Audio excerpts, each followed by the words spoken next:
আরে আল্লাহর বান্দা, মানুষ যখন মরে যায়, তাকে যখন কবরে দেওয়া হয়, কবরে দেওয়ার পরে 3 দিন পরে তার ভিতরে পেটের ভিতরে পচন ধরা শুরু করে।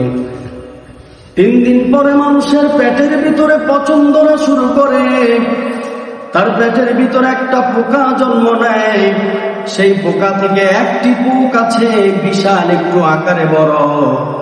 ওই পোকাটা মানুষের বায়ুপথ দিয়া, মানে পায়খানার রাস্তা দিয়া বাহিরে বের হয়ে আসে।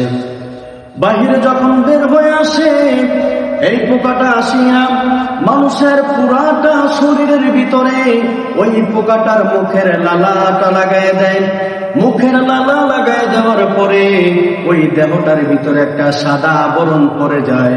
আবরণ পড়ে যায়, দেখবেন একটা দুনিয়ার মানুষেরা দেখবেন রাস্তার মধ্যে যখন কোনো কিছু মরে পড়ে থাকে, 1 দিন 2 দিন 3 দিন যাওয়ার পরে দেখবেন ওই মরা জিনিসটার উপরে সাদা একটা আবরণ পড়ে যায়। এই আবরণটা যখন আস্তে আস্তে যখন পুরাটা দেহ ছেয়ে যায়, ওই দেহটা আস্তে করে ফেটে যায়। ফেটে যাওয়ার পরে কয়েকদিন পরে এটার মধ্যে কোটি কোটি পোকা দেখবেন এটার মধ্যে জন্ম নেয়। ঠিক মানুষটা যখন মৃত্যুর পরে কবরে দেওয়া হয়, ওই কবরে দেওয়ার পরে 3 দিন পরে এই পোকাটা বায়ুর পথ দিয়ে বের হয়ে আসে।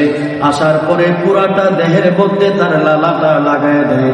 লালা লাগায় দেওয়ার কারণে সাদা একটা আবরণ যখন তার দেহের মধ্যে পড়ে যায়, এভাবে মানুষটা যখন ফুলে যায়, ওই সাদা আবরণটা যখন পুরাটা দেহের মধ্যে ছেয়ে যায়, যখন দেহটা ফুলে যায়, চামড়াটা আস্তে আস্তে করে নরম হয়।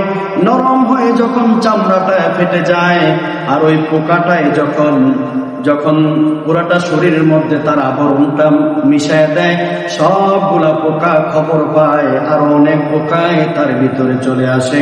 এইভাবে দেহটা ফেটে যায়, হাজার হাজার কোটি কোটি পোকা ওই আমার আপনার দেহটারে কবরের ভিতরে কোটি কোটি পোকা ছিঁড়ে ছিঁড়ে খুবলে খাবে।